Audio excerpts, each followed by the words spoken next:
بسم اللہ الرحمن الرحیم. اب ریکارڈنگ اسٹاپ نہ ہو تو میں آپ لوگوں کو دوبارہ سے بتا دوں، کیونکہ جو لوگ ریکارڈنگ جاتی ہیں وہ لوگ پھر ان لوگ کو پتہ نہیں چلے گا. تو ہمارا جو نماز فہمی کا جو کورس ہو رہا ہے اس کا مین مقصد ہے کہ ہماری نماز صحیح ہو جائے، ہماری نماز ہمیں یاد ہو جائے، اور اس کے اندر کوئی بھی شرعی احکام جو ہمارے فقہی احکام میکسیمم طور پہ میں نہیں کور کروں گی فقہی احکام کو، ٹھیک ہے، کیونکہ فقہی احکام کو ہمیں یہاں کور کرنا نہیں ہے. تھوڑے احکام و مسائل میں آپ لوگوں کو بتاتی رہوں گی، ایسے نہیں کہ بالکل بھی کچھ نہیں، لیکن احکام و مسائل تو ضرور بتاؤں گی آپ لوگوں کو. فقہی احکام جو ہوتے ہیں، شرائط ہوتے ہیں، واجبات ہوتے ہیں، سنن ہوتے ہیں، کتنے ارکان ہوتے ہیں نماز کے اندر کی، کب سجدے سہو ہو جاتے ہیں، کب آپ کی نماز ٹوٹ جاتی ہیں، یہ ساری چیزیں ہم فقہی دروس میں کریں گے.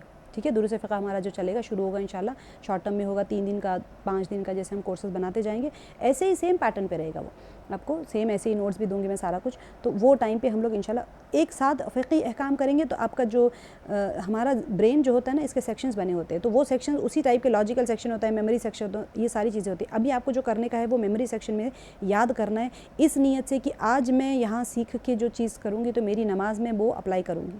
جو سیکھتے جائیں اس کو نماز میں ویسے ہی کیفیت کو لانے کی کوشش کریں جو آپ یہاں پر سیکھ رہے ہیں. تو پھر انشاءاللہ آپ کی نماز ہر روز درست ہوتی چلی جائے گی.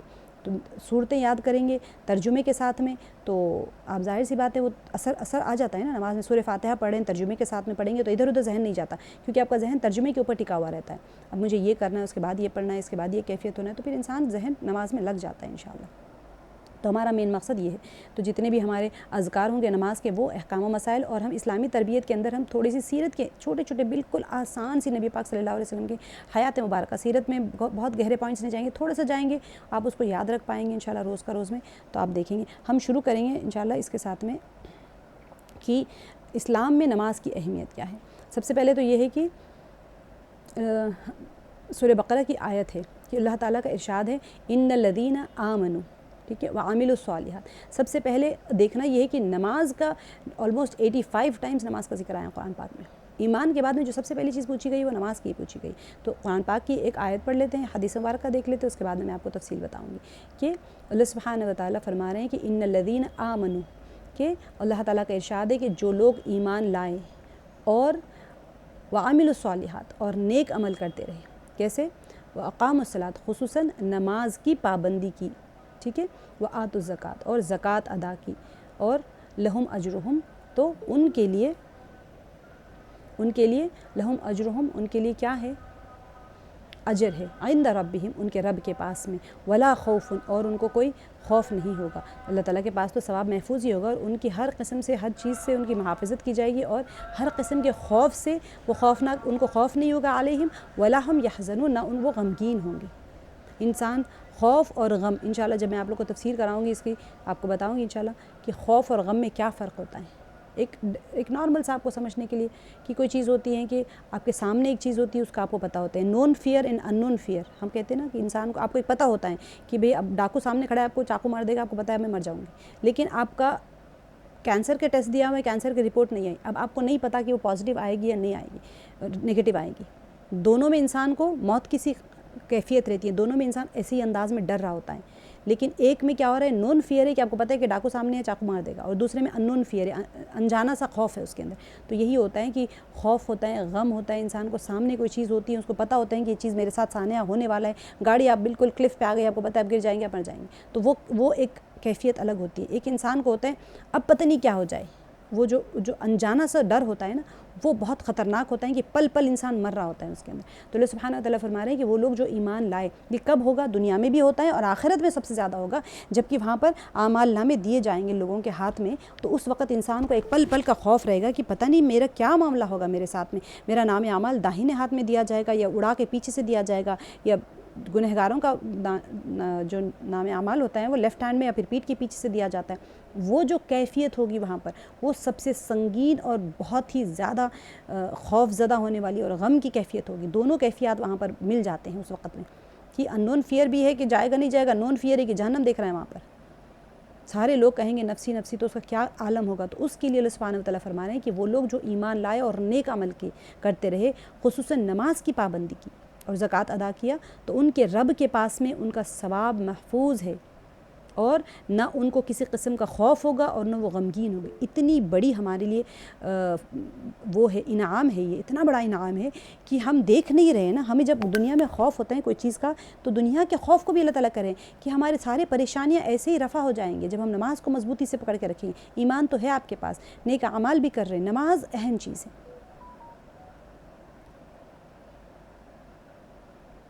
حضرت عبداللہ بن عمر رضی اللہ عنہ نبی علیہ الصلوۃ والسلام کا ارشاد نقل کرتے ہیں کہ اسلام کی بنیاد 5 ستونوں پر ہے، 5 ستونوں پر رکھی گئی. سب سے اول کلمہ توحید کی گواہی دینا ہے، یعنی اس بات کا اقرار کرنا ہے کہ اللہ کے سوا کوئی معبود نہیں اور محمد صلی اللہ علیہ وسلم ان کے بندے اور رسول ہیں. اس کے بعد میں سب سے اہم چیز کلمے کے بعد میں ہے نماز کو قائم کرنا، اور پھر زکوٰۃ ادا کرنا، حج کرنا، رمضان شریف کے روزے رکھنا.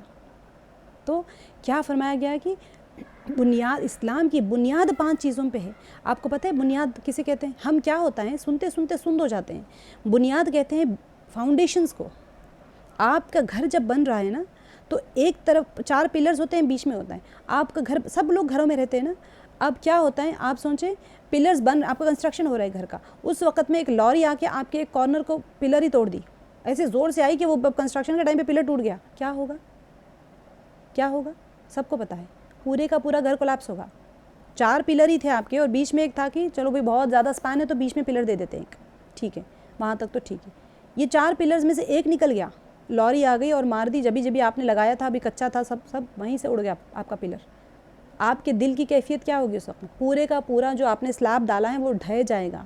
چاہے گھر بنا ہوا ہے تو وہ بھی گر جائے گا. کیونکہ دیواریں تو لوڈ اٹھا لیتی ہیں، لیکن یہاں پر ستون ہیں. ستون یعنی کہ بنیاد جب ہل جاتی ہے نا، کسی کی زلزلہ آیا تو کیا ہوتا ہے؟ زلزلے سے پوری کی پوری بلڈنگز کیوں ڈھہ جاتی ہیں؟ کیونکہ وہاں کی بنیادیں ہل جاتی. اور کتنے فریکشن آف سیکنڈز کا زلزلہ ہوتا ہے، اتنی سیکنڈ میں بنیاد ہل گئی. جیسے بنیاد ہل گئی زمین کے اندر چلے گئی ساری بلڈنگ. آپ سوچیں ہم نماز جب چھوڑ دیتے ہیں یا تاخیر کرتے ہیں تو پھر ہماری پوری کی پوری جو دین کی بنیاد ہے وہ ہل گئی. جیسے ہی بنیاد ہل گئی تو ہمارا دین ختم ہو گیا، دین منہدم ہو گیا. تو اب ہم کیا لے کے پھر رہے ہیں ہمارے ساتھ میں؟ دین کا ایک خاکہ بھی نہیں، ہمارے پاس کچھ بھی نہیں ہے. جب ہمارے پاس نماز نہیں ہے تو ہمارے پاس دین بھی نہیں ہے. ہم نے کھو دیا اس چیز کو اپنے ہاتھ سے. اصل چیز دین، ایمان یعنی کلمے کے اندر، اسلام کے اندر اصل چیز جو ہے وہ نماز ہے. اسی لیے جو ہم یہاں پر جو کورس رکھنے کا وہ وجہ یہ تو کہ بھئی نماز فہمی ہے. تو سب سے اہم چیز جو فہم کسے کہتے ہیں؟ سینے کے اوپر جو علم کھل جاتا ہے نا اس کو کہتے ہیں فہم. اصل چیز جو فہم القرآن یعنی وہ ایک اہم چیز ہوتی ہے جو ہدایت کا ایک بہت ہی اعلیٰ درجہ ہوتا ہے جو اللہ سبحانہ وتعالیٰ کسی کے سینے پہ کھول دیتے ہیں. تو نماز کا سینے پہ کھل جانا یہ اصل چیز ہے. یہ کیسے کھلے گی؟ سب سے اہم چیز اس کی قدر کرنا ہے، اس کی اہمیت کو سمجھنا ہے، اس کے درجے کو سمجھنا ہے، اس کے مقام کو سمجھنا ہے کہ ہم جو چیز کی، اب ہیرا آپ لا لیں، 1 کروڑ کا ہیرا ہوتا ہے، اتنا چھوٹا سا تو ہیرا ہوتا ہے. آپ کیسے رکھتے ہیں اس کو؟ ہیرے کو الگ رکھتے ہیں نا، ایک باکس لاتے ہیں، اس کے اندر روئی رکھتے ہیں، پھر پتہ نہیں بہت ساری چیزوں کے ساتھ رکھ کے پھر اس کو تجوری میں رکھتے ہیں. اگر آپ کے پاس کسی کے پاس ڈائمنڈ رنگ ہوتی ہے تو بہت اچھے سے رکھتے ہیں اس کو. کیونکہ آپ کو پتہ ہے کہ یہ ڈائمنڈ رنگ ہے، یہ ڈائمنڈ کی جویلری ہے. یہ نارمل اگر ادھر ادھر رکھ دوں گی تو بچے سمجھیں گے کہ پتھر کی پھینک دیں گے. تو ہمیں اپنی نمازوں کی اہمیت کو سمجھنا ہے. جب تک کہ کوئی چیز کی اہمیت نہیں سمجھے گی اس کو دیں گے ہی نہیں اتنی اہمیت. ہمیں نہیں پتہ. ہمیں نماز ہم تو سمجھ رہے ہیں کہ اذان ہو گئی اور اذان پہ بیٹھے رہتے ہیں، دوسری اذان ہو جاتی ہیں، پھر تیسری ہو جاتی ہیں، پھر چوتھی ہو جاتی ہیں، پھر 5 ہو جاتی ہیں اذانیں. ہم تو ہلتے ہی نہیں. کیونکہ ہم نے اس کی اہمیت کو کھو دیا ہے. تو وہ چیز کو ہم سمجھنے کے اللہ سبحانہ وتعالیٰ ہم سب کے سینوں کے اوپر نماز کی اہمیت کو، اس کی قدر کو، اس کو ہمارے سینوں کے اوپر کھولے انشاءاللہ باذن اللہ. اب دیکھیں مسائل حل کیسے ہوتے ہیں ہماری زندگی میں. ہر کوئی ہم دیکھ رہے ہیں قرآن پاک میں اللہ سبحانہ وتعالیٰ جو فرما رہے ہیں کہ مجھ سے مانگو، مجھ سے مانگو، مجھ سے مانگو. کیسے مانگیں گے؟ مانگنے کا راستہ کیا ہے؟ نماز ہے. مسائل حل جو ہے، مسائل کا حل نماز میں ہے. کیسے ہے؟ حدیث پاک میں آتا ہے کہ عن حذیفہ رضی اللہ عنہ قال کان رسول اللہ صلی اللہ علیہ وسلم اذا حزبہ امر فزع الى الصلاۃ. کیا مطلب ہوا کہ حضرت حذیفہ رضی اللہ عنہ فرماتے ہیں کہ ارشاد فرماتے ہیں کہ نبی اکرم صلی اللہ علیہ وسلم کو جب کوئی سخت معاملہ پیش آتا، یہ کوئی سخت معاملہ پیش آتا تو کیا ہوتا تھا؟ آپ صلی اللہ علیہ وسلم نماز کی طرف فوراً متوجہ ہوتے تھے. جب کوئی معاملہ خراب ہوتا ہے تو آپ دیکھیں، انسان اگر یہ جاننا چاہتا ہے کہ اس کا رب کون ہے، ٹھیک ہے، اس کا ایک ایسڈ ٹیسٹ کر کے دیکھ لیجیے. پریشانی آئی، اگر آپ نے بیمار ہو گیا کوئی بندہ، اگر آپ کا دماغ گیا کہ میں ایمبولینس کو کال کر لوں، ڈاکٹر کو کال کر لوں، تو آپ کا خدا وہی ہے۔ اگر آپ کا ذہن میں آیا کہ میں پہلے وضو کر کے 2 رکعت نماز پڑھ کے اللہ سے مدد مانگ لوں گی، آگے کے راستے آسان ہو جائیں گے، تو آپ کا رب وہی ہے جو ایمرجنسی کے ٹائم پہ پہلا خیال آپ کے ذہن میں آیا، آپ کے دل میں آیا، وہ آپ کا رب ہے، اسی کو آپ سجدہ کر رہے ہیں روزانہ۔ ایسڈ ٹیسٹ ہے، ہم دیکھ لیں بچے بیمار ہو گئے، ہم کیا ڈاکٹر کے پاس بھاگ رہے ہیں یا ہم صلاۃ الحاجت پڑھ رہے ہیں، اللہ سبحانہ و تعالیٰ سے مانگ رہے ہیں؟ اگر ہمارا ذہن گیا ڈاکٹر کی طرف تو سمجھ لیں کہ ہمارا رب وہی ہماری دنیا ہے، اگر رب کی طرف گیا تو سمجھ لیں ہم نے رب کو ہی سجدہ کیا۔ تو اس چیز کو سمجھنا ہے کہ نبی پاک صلی اللہ علیہ وسلم نے کیا سکھایا کہ جب کوئی سخت امر پیش آتا تو تھوڑی سی تیز ہوا چلتی تھی تو آپ صلی اللہ علیہ وسلم مسجد کی طرف جاتے تھے۔ گھر میں 3 دن کھانا نہیں تھا، پکا ہی نہیں تھا، آپ صلی اللہ علیہ وسلم تشریف لائے، پوچھے گھر میں کیا ہے عائشہ؟ کچھ بھی نہیں ہے۔ مسجد گئے، نماز پڑھے 2 رکعت، پھر آئے، پوچھے کچھ انتظام ہوا؟ کہا کچھ نہیں۔ پھر دوبارہ گئے مسجد نماز پڑھنے کے لیے، پھر آئے، پوچھے کچھ انتظام ہوا؟ کہا کچھ نہیں۔ جب تیسری بار مسجد گئے تب وہ حضرت عثمان رضی اللہ عنہ آ کے تب پوچھے تو کہا کچھ بھی نہیں۔ تو فرمایا کہ کہاں ہیں آپ سے؟ تو فرمایا اللہ سے مانگنے گئے۔ دوڑے دوڑے گھر گئے، ساری چیزیں اب سامان لانے دیر لگے گی، پکا ہوا سارا لے آئے۔ جب تیسری بار جب آئے تو فرمایا کیا ہوا؟ اللہ نے آپ کو خالی ہاتھ تھوڑی بھیجنا تھا۔ آپ صلی اللہ علیہ وسلم نے ہمیں کیا سکھایا، کس سے جوڑ کے گئے ہمیں؟ کیا عثمان رضی اللہ عنہ نہیں تھے وہاں پر کہ کہہ دیتے عثمان کو بھیج دو، گھر کا پکا ہوا بھیج دو؟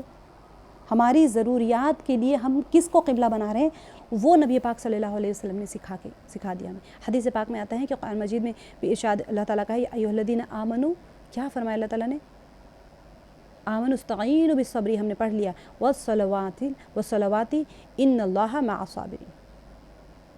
کیسے مدد مانگنا سکھایا؟ اے ایمان والو تم اللہ تعالیٰ کی مدد حاصل کرو نماز اور صبر کے ساتھ میں، بے شک اللہ تعالیٰ صبر کرنے والوں کے ساتھ ہے۔ اس کو تفصیل سے ہم نے کیا ہوا ہے، اللہ سے کیسے مدد مانگنی چاہیے، صبر کیا چیز ہوتی ہیں، صبر کے ذریعے کیسے مدد مانگنی چاہیے، نماز کے ذریعے کیسے مدد مانگنی چاہیے، اور اللہ تعالیٰ جب فرما رہے ہیں کہ مع الصابرین، میں ہوں صبر کرنے والوں کے ساتھ میں، تو اللہ تعالیٰ اپنی پوری کی پوری طاقتوں کے ساتھ میں ہمارے ساتھ ہو جاتے ہیں۔ اللہ سبحانہ و تعالیٰ کتنے بڑے ہیں، آج ہم نے پڑھ لیا، سورج، چاند، ستارے، آسمان، اور آپ کو تو میں نے ایٹماسفیئر بھی بتایا کیسا ہے، اس کی سارا نظام چلانے والی ذات ہے، زمین بنا دی اور اس کو ڈول نہیں رہی ہے، رات دن سب بنائے، انسان کی تخلیق فرما دی ہے، سارا کچھ اتنی بڑی رب ہے۔ وہ رب اپنی ربوبیت کے ساتھ میں، اپنی خالقیت کے ساتھ میں، اپنے تمام صفات کے ساتھ میں کس کے ساتھ ہو رہے ہیں؟ اس بندے کے ساتھ میں جس نے مدد مانگی صبر اور نماز کے ساتھ میں۔ اب دیکھیں یہاں پر اہم چیز ہے کہ اسلام میں نماز کی اہمیت، جو اب جمع کی ہوئی چیزیں ہیں، اتنی وسیع چیزیں ہیں کہ میں اس کو اختصار کر رہی، کل رات میں بیٹھ کے میں سوچ رہی ہوں کہاں سے چھوٹا کروں، نہیں چھوٹا ہو پاتا ہے، پھر میں تھوڑی سی کوشش کری کہ چلو چھوٹا، اتنا تو چھوٹا کر لوں کہ سمجھ آ جائے۔ تو اسلامی عبادات میں نماز کو سب سے امتیازی مقام حاصل ہے، اسی امتیازی شان کی وجہ سے اللہ تعالیٰ نے نماز کی فرضیت کا حکم کب دیا ہے؟ نماز کی فرضیت کا حکم شب معراج میں نبی پاک صلی اللہ علیہ وسلم کو آسمانوں پر بلا کر فرمایا ہے۔ سبحان اللہ، کتنی اہم چیز ہے۔ دیتے تو ایسے ہی دے دیتے نا، ایسے ہی بھیج دیتے دنیا پہ؟ نہیں، آسمانوں پہ نبی پاک صلی اللہ علیہ وسلم کو معراج میں نمازیں عطا فرمائی۔ آپ سب کو واقعہ معلوم ہے، 50 نمازیں دی گئی، اتنے بار گئے، 10 بار گئے، 5 نمازیں کم کرواتے کرواتے آخر میں 5 بج گئی۔ تو امت محمدیہ صلی اللہ علیہ وسلم کو کیا فرمایا؟ 5 نمازیں پڑھو، 50 کا ثواب ملے گا، ہر نیکی کے بدلے میں 10 اجر ملتے ہیں عموماً۔ تو 5 نمازوں کو 10 سے ملٹیپلائی کر لیں 50۔ ویسے ہی اللہ تعالیٰ نے فرما دیا کہ میں 50 نمازیں اگر مومن بندہ 5 پڑھ لے تو اس کو 50 کا ثواب ہے۔ تو یہ واقعہ ہجرت سے پہلے مکہ معظمہ میں پیش آیا تھا، جس وقت میں بہت سارے اس کے اقوال ہے، لیکن اہم چیز یہ ہے کہ شب معراج میں نمازیں عطا ہوئی۔ جو چیز بہت اہم ہوتی ہے نا، اس کو اہمیت کے ساتھ میں دی جاتی ہے۔ نبی پاک صلی اللہ علیہ وسلم نے ارشاد فرمایا کہ نماز دین کا ستون ہے، اور بعض فقہا نے اس سے آگے یہ جملہ فرمایا کہ جس نے اسے قائم کیا اس نے دین کو قائم رکھا، اور جس نے اسے ضائع کیا اس نے دین کو ضائع کر دیا۔ اور ایک روایت میں ہے کہ اسلام اور کفر میں امتیاز کرنے والی چیز نماز ہے۔ یہ ایک حدیث مبارکہ، مسلم شریف کی حدیث مبارکہ، اسلام اور کفر میں امتیاز کرنے والی چیز نماز ہے، یعنی کہ اگر کوئی انسان نماز نہیں پڑھ رہا ہے تو پھر وہ مسلمان کیسے رہا باقی؟ کیونکہ فرق کرنے والی چیز ہی نماز ہے۔ تو آپ میں اور ایک کافر میں کیا فرق ہے؟ کیسے فرق ہوگا؟ صرف نماز کے ذریعے. آپ نماز نہیں پڑھ رہے ہیں تو آپ یو آر ایکول ٹو کافر. نام تو ہے ہمارا لیکن اللہ تعالیٰ ہمیں واقعی میں مسلمان بنائے. جو شخص نمازی ہیں وہ ایک اسلامی علامت کو سینے سے لگائے ہوئے ہیں، اور جو شخص نماز سے بیگانہ ہے، اگر وہ بالکل اپنے آپ کو الگ رکھا ہوا ہے تو وہ ایک کفریہ عمل کا مرتکب ہے اور نماز نہ پڑھنے میں کافروں کی مشابہت اختیار کر رہا ہوا ہے. بہت سی احادیث میں نماز کا افضل العمل قرار دیا گیا ہے نماز کو، اور اس لیے اللہ تعالیٰ کو بندے کی طرف سے عاجزی اور بندگی کا اظہار سب سے زیادہ پسند ہے. اور نماز کی حالت میں ایک بندہ اپنے آقا، اپنے مولا کے دربار میں کیسے کھڑا ہوتا ہے، جس طرح اپنی ذلت اور عاجزی کا مظاہرہ کرتا ہے نا، وہ اسی انداز میں کسی اور عبادت میں نہیں پایا جا سکتا. آپ سوچیں، کھڑے ہوئے اللہ اکبر کر کے سانپ آ گیا بازو، اب آپ کیا کریں گے؟ نماز پڑھ کے نہیں بھاگیں، چلے ہم بھاگ جائیں گے، لیکن اولیاء اللہ تو نہیں بھاگتے تھے، وہ تو چلو سانپ آتا تھا چلا جاتا تھا. ان کے دل میں یہ ہوتا تھا کہ خالق جو تھا سانپ کا وہی رب ہے جو میرا بھی خالق ہے. وہ سانپ ہے تو کیا ہوا، مجھے ڈرنا کس سے؟ سانپ سے ڈرنا ہے یا میرے رب سے ڈرنا ہے؟ تو یہ تربیت ہو رہی ہے، ملٹری ٹریننگ ہے ہمارے لیے نماز. تو بچہ رو رہا ہوتا ہے، نماز پڑھ رہے ہیں، بچہ رو رہا ہوتا ہے، اب کیا کرے گی ماں بیچاری؟ توڑ دے گی نماز اپنی. جو صحابی ہوتے تھے وہ کہتے تھے، ان کا پیر کاٹنے کا حکم دیا گیا، انہوں نے کہا بہت تکلیف ہوگی، تو کہا جب میں نماز میں بیٹھ جاؤں تو تم میرا پیر کاٹ لینا. نماز پڑھ کے آئے، اس کے بعد نے پوچھا کہ کیا ہوا، کاٹے نہیں؟ تو کہا آپ نماز پیر تو کٹ گیا، ان کو کچھ بیماری ہو گئی تھی یا جہاد میں ان کو کچھ تکلیف ہوئی تھی تو ان کا پیر کاٹنے کا حکیموں نے، طبیب نے کہا بہت تکلیف ہوگی. تو نماز کی حالت میں ان کو خبر ہی کوئی نہیں ہوئی. سبحان اللہ، یہ نمازیں ہوتی تھی. اور ہماری نماز اللہ سبحانہ وتعالیٰ واقع میں ہمیں اس درجے کی نماز عطا فرمائے، کیونکہ نماز فہمی کا جو ہمارا کورس ہے وہ اللہ سبحانہ وتعالیٰ واقع میں ہمارے سینے کے اوپر نماز کے فہم کو کھول دے، ہم قدر کرنے والے بن جائیں، ایک ایک چیز کی قدر کرنے والے بن جائیں. میدان محشر میں بھی سلسلے عبادت میں سب سے پہلے نماز ہی کی پوچھ ہوگی. ایک روایت میں نبی پاک صلی اللہ علیہ وسلم نے ارشاد فرمایا کہ قیامت کے دن سب سے پہلے بندے سے نماز کا محاسبہ ہوگا. اگر نماز ٹھیک نکلی تو پھر تمام اعمال بھی ٹھیک نکلیں گے، اور اگر نماز ہی میں نقص اور کوتاہی نکل آئی تو تمام اعمال اس سے بھی خراب ہوں گے. اللہ سبحانہ وتعالی ہم سب کو بچائے اس کی پوچھ سے اور پکڑ سے. آمین. چلو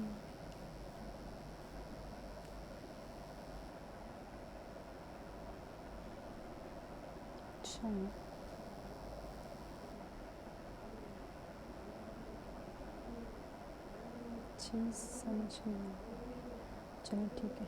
اچھا، نماز جو ہے نا انسان کو برائی سے روکتی ہے.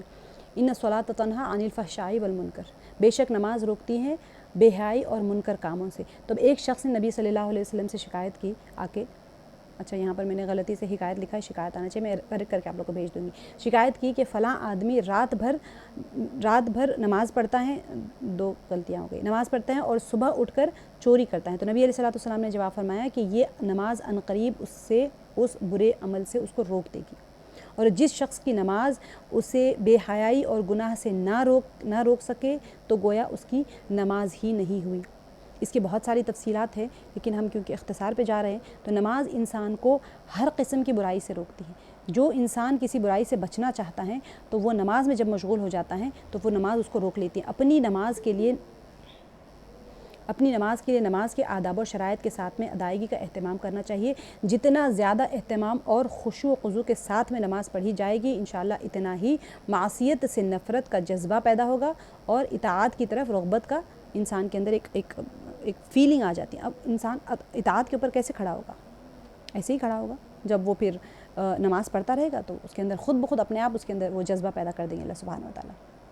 نماز کی قبولیت کی شرط کیا ہے؟ میں وہ شرائط نہیں بتا رہی ہوں جو ہم سیکھیں گے انشاءاللہ. یہ ہے کہ نگہبانی کرو. اللہ سبحانہ وتعالیٰ جو سورہ بقرہ کی آیت ہے کہ نگہبانی کرو نمازوں کی اور بیچ والی نماز کی، اور کھڑے ہو اللہ کے لیے با ادب ہو کر. یہ ہم نے آلریڈی سورہ بقرہ کے ہم نے خلاصۃ القرآن میں کر لیا تھا، اس لیے میں آپ کو یہاں پر نہیں بتا رہی ہوں کہ صلاۃ الوسطیٰ کا ہم نے جب کیا تھا کہ کون سی نماز جو ہے صلاۃ الوسطیٰ کی اس میں آ گئی تھی کہ کون سی نمازوں کو ہم کہتے ہیں. اپنی نمازوں کی محافظت کرو، اس کے اندر بہت تفصیل سے ہم نے کیا تھا، اس لیے میں یہاں پر آپ کو نہیں بتا رہی ہوں. نماز کی قبولیت کی شرط کیا ہے کہ نماز نگہبانی کرنا ہے نمازوں کی. اصل میں مقصد یہ ہوتا ہے کہ انسان جو ہے اپنی نمازوں کے اوقات کی نگہبانی کرے. نماز کی قبولیت کے لیے جہاں نیت کا خالص ہونا لازم ہے نا، وہیں پر نماز کا شریعت کے حکم کے موافق پڑھنا بھی ضروری ہے. ارکان نماز میں کمی یا پیشی نہیں ہونی چاہیے، اس کے ساتھ انسان کو پڑھنا چاہیے. اور وہ ہرگز کوئی بھی ایسا مطلب نماز اگر انسان بغیر شریعت کے احکامات کو پورے کر کے پڑھا ہے تو وہ قبول ہی نہیں ہوگی اس کی نماز، چاہے نیت کتنی ہی خالص ہو، کیونکہ عبادت وہی قابل قبول ہوتی ہے جو شریعت کے بتائے ہوئے حکم کے مطابق ہوتی ہے. آپ کو ستر کا ڈھانپ کے ہونا چاہیے، نماز کا وقت ہونا چاہیے، قبلے کے رخ ہونا چاہیے، انسان کو وضو کے ساتھ میں ہونا چاہیے، پاک جگہ کا پاک ہونا، جسم کا پاک ہونا، کپڑوں کا پاک ہونا، یہ ساری شرائط ہوتی ہیں. نماز کے اندر بھی بہت سارے ارکان آ جاتے ہیں، تو یہ اس کو فالو کرنا ہے. آپ نے نیت بہت اچھی کر لی لیکن ارکان آپ کے شرائط اور ارکان غلط ہے آپ کے، تو پھر نماز قبول نہیں ہوگی آپ کی. ہم یہ سارے فقہی دروس میں انشاءاللہ سارے کے سارے کور کریں گے. آپ لوگ دیکھیں جڑے ہوئے ہیں انشاءاللہ، آپ ایسے ہی جڑے رہیں انشاءاللہ باذن اللہ by the end of the year. یہ تو پورا ایک سال میں آپ لوگ دیکھیں گے کہ اتنے سارے آپ لوگوں کو معلومات نہیں کہوں گی میں، آپ کو عمل کہوں گی. آپ لوگ کے اندر انشاءاللہ باذن اللہ عمل زندہ ہو جائے گا. اخلاص کے ساتھ میں آپ تفسیر بھی سن رہے ہیں، فقہ بھی سنیں گے، آپ لوگ احکامات بھی سن رہے ہیں، اور تربیت بھی ہوگی انشاءاللہ. جو ہم قصص النبیین اور قصص الانبیاء جو ہمارے فہم القرآن کے جو ہمارے آہستہ آہستہ جو ہم کورسز کریں گے 20 دن کے، وہ تربیتی کورسز ہیں. اور ہم فقہی جو دروس کریں گے وہ ہمارے سارے شرعی چیزیں ہیں. تو انسان جب شریعت کو اور تربیت کو ایک ساتھ لے کے چلے گا، قرآن پاک کی روشنی میں جب آپ تفسیر سن رہے ہیں تو سوچیے آپ کیسے کندن ہو رہے ہیں.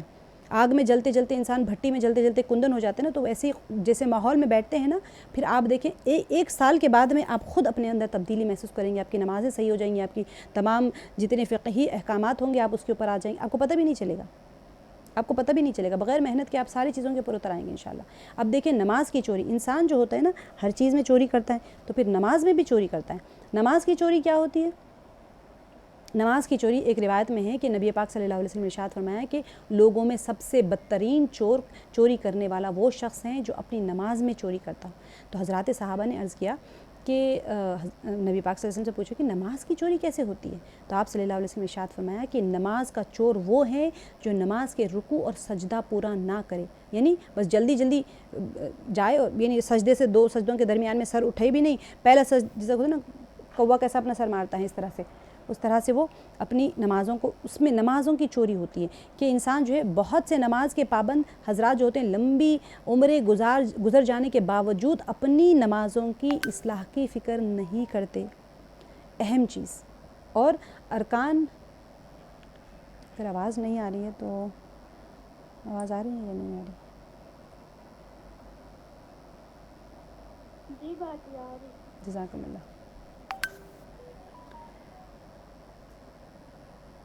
ضمیر میں آپ کو بعد میں بتاتی ہوں، میں کلاس کے بعد میں انشاءاللہ. تو بہت سارے لوگ اپنی نمازوں کو صحیح کرنے کی فکر نہیں کرتے، تو اور ارکان و افعال میں برابر کوتاہی کی عادت پر جمے رہتے، اور ہر نماز جلد از جلد اور کم سے کم وقت میں بس ان کو پڑھ کے گزر جانا ہے. تو فضول مشاغل میں تو گھنٹے گزر جاتے ہیں، انسان ایسے ہی گزارتا رہتا ہے. تو نماز میں چند منٹ لگانا بھی بھاری پڑتا ہے. حالانکہ نبی اکرم صلی اللہ علیہ وسلم نے ایسے شخص کو بدترین چور قرار دیا ہے جو نماز کے افعال میں کٹوتی کرتا ہے. تو جیسے میں نے آپ کو بتایا کہ نماز میں چوری کیسی ہو، تو ایک روایت میں ہے کہ اللہ تعالیٰ اس شخص کی نماز کو دیکھتا تک نہیں ہے جو رکوع اور سجدے کے درمیان اپنی پیٹھ سیدھا نہیں کرتا، یعنی قوما اور جلسہ نہیں کرتا. ایسے جلدی جلدی کرے اور چلے گئے. قوما کہتے ہیں نماز رکوع میں جانے کے بعد میں جو کھڑے ہوتے ہیں نا اس کو قوما. میں آپ لوگوں کو سارا انشاءاللہ ساری چیزیں فگرز کے ساتھ میں آپ کو ڈیٹیل میں بتاؤں گی. قوما کسے کہتے ہیں، جلسہ کسے کہتے ہیں، سجدے کی حالت میں کیسے ہونا ہوتا ہے، آپ لوگ قیام میں کیسے ہونا ہوتا ہے. ہاں ایک چیز ہوگی کہ عورتوں کی مردوں کی نماز الگ ہے یا نہیں ہے. اگر کوئی اس شفاف مسلک کے ہیں، جس مسلک کے آپ لوگ اپنے اپنے اس پہ جمے رہے، یہاں پر ہم کوئی اختلافی بات نہیں کریں گے کہ بھئی عورت کی نماز الگ ہونی ہے، مردوں کی الگ ہے، اسے کیسے کرنا ہے، ویسے ہم وہ چیزوں میں نہیں جائیں گے. آپ لوگ جس چیز پہ قائم، میں جو بتا رہی ہوں اگر آپ اس سے متفق ہیں تو پھر ٹھیک ہے، بنا آپ جس چیز کے اوپر عمل کر رہے ہیں آپ اس کے اوپر کریں. اپنے اپنے مسالک کے جو علماء ہوتے ہیں وہاں سے پوچھیں، کیونکہ ہر چار مذاہب ہوتے ہیں، 4 مذاہب کے علاوہ بھی بہت سارے لوگوں کے الگ الگ عقیدے. تو کوئی ہم یہاں بحث مباحثوں میں نہیں جائیں گے، انشاءاللہ عمل کے اوپر آئیں گے. انشاءاللہ سب ایک جگہ جڑ کے ہم لوگ ایک پلیٹ فارم کے اوپر جڑ کے ہم عمل کریں گے انشاءاللہ سب کے ساتھ. تو یہاں پر کیا فرمایا جا رہا ہے کہ جو انسان اپنی پیٹھ کو سیدھا نہ کرے. تو نماز کے عام مسائل سے واقفیت ضروری ہے تاکہ ہماری نماز لا علمی کی وجہ سے خراب نہ ہو اور ہم ترک نماز کے وبال سے محفوظ رہیں. جس طرح ہم اپنے دنیاوی معاملات کو سیدھا رکھنے میں دلچسپی دکھاتے ہیں نا، اسی سے کہیں زیادہ ہم کو کس چیز میں دلچسپی دکھانا ہے کہ نماز کو ہم واقعی قابل قبول بنانے پر محنت کر کے، اصل وہ ضروری ہے نا، کیونکہ سب سے پہلے قیامت میں سب سے پہلے کس چیز کا محاسبہ ہوگا؟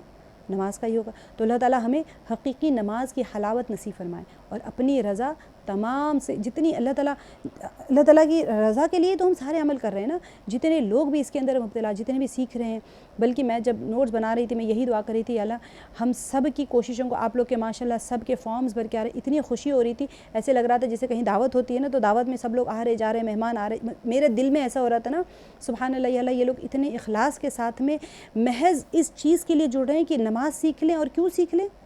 کس کو دکھانے کے لیے؟ اللہ آپ کو راضی کرنے کے لیے آپ کے بندیاں اتنی محنت کر رہے ہیں، جستجو کر رہے ہیں، کسی کو فارم فل کرنا نہیں آ رہا لیکن پھر بھی کوششیں کر رہے ہیں، دوسروں سے ہیلپ پوچھ رہے ہیں. یہ ساری کوششیں آپ کو کیا لگتا ہے کہ ایسے ہی جا رہی ہیں؟ کسی نے 4 بار ٹرائی کیا ہے پھر نہیں آیا تو مجھے فون کر کے پوچھ رہے تھے کہ ہمیں فارم فل کرنا نہیں آیا. ایک آپ نے لیٹر جو ٹائپ کیا نا فارم بھرنے کے لیے، پورا فارم بھرنے کے بعد سبمٹ نہیں ہوا، وہ ساری چیزیں قدر کی جا رہی ہیں، آپ کی قدر کی جا رہی ہیں. اللہ سبحانہ وتعالیٰ بہت بڑے قدردان ہیں.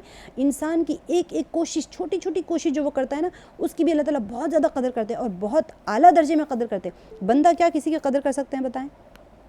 ہم کسی کے لیے بہت کچھ کرتے ہیں، کہتے ہیں یار ہم نے اتنا کیا، ان کو بالکل ہماری قدر ہی نہیں ہے. اللہ تعالیٰ ایسے قدردان ہے کہ آپ کی ایک چھوٹی چھوٹی چیز کے اوپر اللہ تعالیٰ قدر کرتے ہیں. سبحان اللہ. میں آج آپ لوگوں کو بہت اس میں جاؤں گی. ہم اوقات نماز دیکھ لیتے ہیں. ہمارے جو 5 وقت کی نمازیں ہیں ان کے ٹائمنگز ہم کو پتہ ہونا بہت ضروری ہے، کیونکہ اب یوزولی مغرب کی نماز کا ٹائم ہوتا ہے کہ چلو ٹائم بھی گزر رہا ہوتا ہے، تو تھوڑا سا اہمیت دیں فجر کے وقت کا. اور پھر ہم انشاءاللہ احکام و مسائل ہم آہستہ آہستہ کرتے جائیں گے. آپ کو ڈیلی بیسس پہ چھوٹا چھوٹا ڈوز. آج تو آپ کو کیونکہ مجھے زیادہ تر نماز کی اہمیت کے اوپر دینا تھا، اور آج ہم انشاءاللہ یہ ہمارے جو اوقات ہے، مستحب اوقات ہوتے ہیں فجر کے، تو وہ دیکھ لیتے ہیں کہ اوقات نماز میں فجر کی نماز اسفار کر کے پڑھنا، یعنی تھوڑی سی جب روشنی نکل جاتی ہے نا اس وقت پڑھنے مستحب ہے، بشرطے کہ اتنی تاخیر نہ ہو کہ نماز فاسد ہونے کی صورت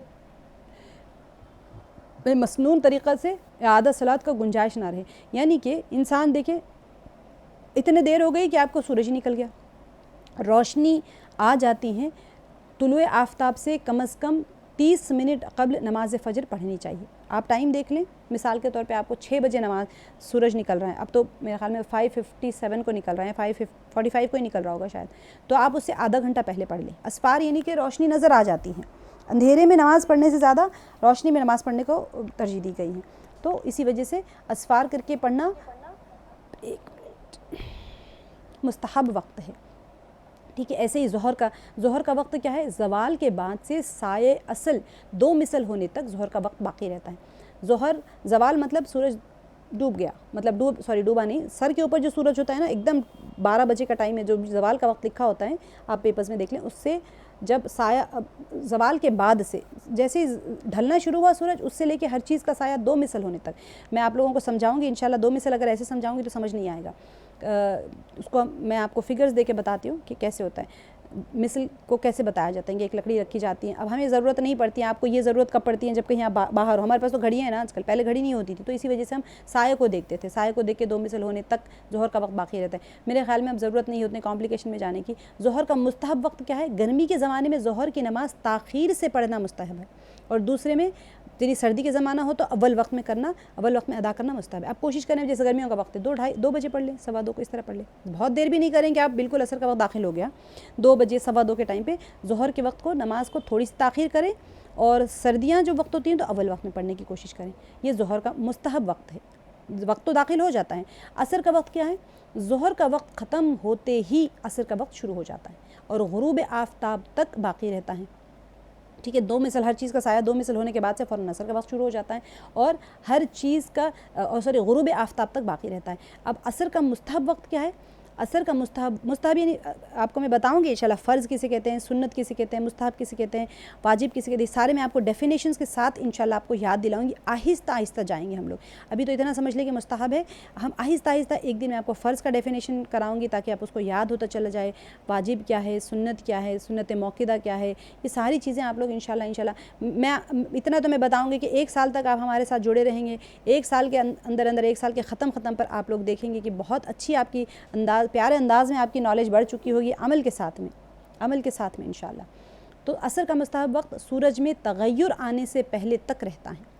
ٹھیک ہے. یعنی کہ گرمی کا موسم ہو یا سردی کا.